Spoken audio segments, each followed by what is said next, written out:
If you're ready to hit submit on your UCAS application, in this video we're going to go through the checklist of all the things that you need to make sure you've got in place before you actually submit the application.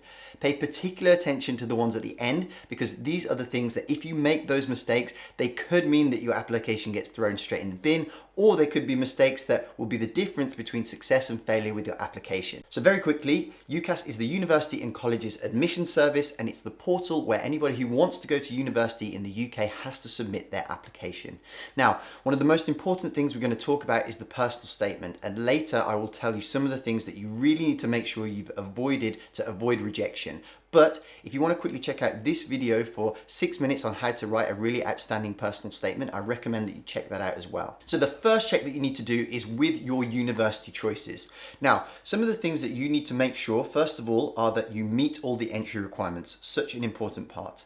That it's in a location that you've either visited or know enough or researched about enough so that you know it's somewhere that you want to live. Remember that you only study a small fraction of the time. The rest of the time is living your life. So the location of where you are is such an important factor and not something to be overlooked. Are you the kind of person that likes a big city? Would you prefer a more quiet town? Do you want to be by the seaside? All of these things are really important to your enjoyment of the entire process. Do you like the course itself, the content, the structure, how they teach it at that university? Again, really important for your enjoyment. One of the things that you can look at is the rankings for student satisfaction and enjoyment, and there are lots of ranking systems that you can check out. There's a video here on which ones to trust, but generally it's good to get a vibe for what other students that have gone before you are saying to help you get a flavour of whether it's your kind of university. Finally, one of the things you want to check out is number 5, the finances.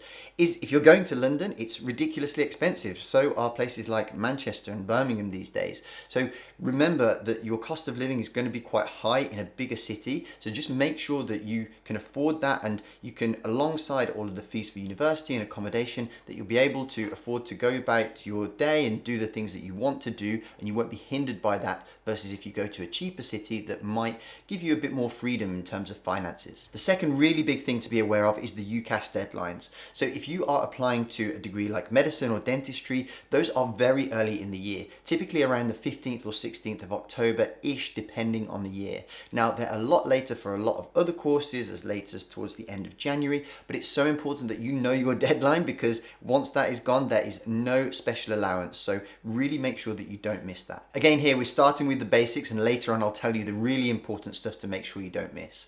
But the other thing is to make sure that you've got all of your documents ready. The last thing that you want is to have your academic transcripts and the things that your school might not be sorting out. A lot of the time the school will sort out things like your academics for you, but make sure that you have taken the time to collect all of the documents that you need to show maybe your identity or various other things that you need to verify. Start collecting them and going through the application process now, so that you're not left scrambling around last minute to get some simple documents that you should have and could have very easily prepared for and avoided a lot of stress. Okay, so now we're into the things that are really going to make the difference between a strong application and something that's going to get thrown straight in the bin.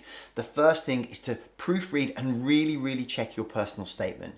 Now, this isn't just you, it's other people around you. So people you trust who can go through it and make comments on the quality of English is such an important part. The way that your content is dressed up, think of the quality of English and the way that you present it like going to an interview wearing a really nice dress or a really nice suit and just presenting yourself in the best way possible. That is how you should think of the quality of written English. Write in small, punchy, short sentences that are going to really get the message across. Imagine the person reading this is going to be reading hundreds of these, and they will very easily get distracted. So it's really important to make it simple and easy for them to digest and understand, so that they can really get to the crux of what you're trying to say. So really the 4 things to bear in mind are a really good structure. And remember that video I told you about before where you can go and find out how to structure a really strong personal statement. The spelling and grammar, really important. Silly mistakes will easily get a whole application thrown in the bin. Clarity and conciseness, like I say, short punchy sentences. And then finally, relevance. Make sure that every single sentence you say is scoring a point, and painting the picture of why you should be invited to that course. Again, make sure you're getting feedback from a handful of people. You can have a case of too many cooks spoil the broth if you get too many people giving you advice. However, you can also get too few people looking at it. So a good balance is around 4 to 5 people, get their opinions. Sometimes some things are really obvious that you need to change. Sometimes it's an opinion matter and just get consensus on that. The next really important thing is your tutor reference. Make sure that you've chosen someone that you trust. Usually they are involved in the collaboration process for your own personal statement, so should know you well enough and should know what has gone into your personal statement, maybe some extra things that didn't make the cut so that you can ask them to write about to back you up. But make sure that they have written something well, that you have given them plenty of time to do their best work and their best reflection of you, and also make sure that you've checked it, and if it isn't up to scratch, don't be afraid to ask them to rewrite it, and in very, very rare circumstances, maybe even ask for a different referee to write a new one for you. If you're new to this channel, we are a channel solely dedicated to getting into UK university. There is no stuff about what I've had for breakfast, my morning routine, none of that stuff, just pure hardcore, really important and valuable information to help you build your best application. So if you want to stay up to date, find out all the latest news, but more importantly, find ways to really elevate your application to be the best that it can be, subscribe to the channel, turn on notifications to make sure you don't miss any really crucial information and tips. So then you're ready to just do one final once over and review your application. Just make sure that you've got the right choices for the universities you actually want to go to. Make sure that all your information is correct, your personal information that is, and you've not made any silly mistakes. And then finally, do your personal statement. Just make sure that you've not made any silly errors on that. You may want to get a second pair of eyes on it. Sometimes I find it very difficult to see my own mistakes, but then when I read somebody else's or somebody else reads mine, they very easily and quickly spot them. So always worth getting a second pair of eyes, whether it's a parent, a teacher, or a trusted and reliable friend. And then the final thing is the pesky UCAS fee.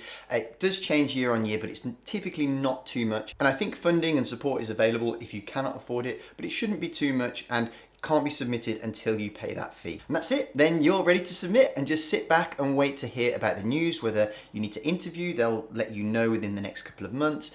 If you don't need to interview, they'll decide whether you've got a place very shortly after that. But really, if you want some resources to help you with any of those bits, check out this video here where we show you everything on the channel and where to access it. Otherwise, I'd love if you enjoyed this video for you to give us a thumbs up or a comment or ask questions. We're very active on here and can answer anything that you like. But otherwise, thank you for watching. Good luck with your UCAS application, and I'll hopefully see you in the next video.